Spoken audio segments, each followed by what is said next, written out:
Hello friends, இன்றைக்கி பார்த்தீங்கன்னா ஓரம் மோடாக இருக்குது, தண்ணி பாயில். அதனால் பார்த்தீங்கன்னா மண் அள்ளி கொட்டிகிட்ருக்கேன். அதுக்கு ஏற்ற சாப்பாடு தான் காலையிலே நீராரம், பழைய நீராரம் தான் காலை சாப்பாடு நமக்கு இன்றைக்கி. வீட்டிலேருந்து வீட்டுக்காரங்க எடுத்துகிட்டு வந்தாங்க.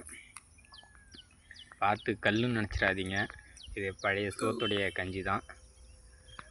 நீங்களும் சாப்பிட்டீங்களான்னு சொல்லுங்கள்.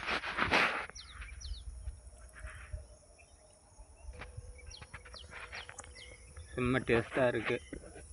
காலையிலே இந்த நீராரத்தை குடிச்சு வேலை செஞ்சால் தான் வேலை செய்ய முடியும். மற்றபடி வேறு சாப்பாடுனா செட் ஆக மாட்டேங்குது.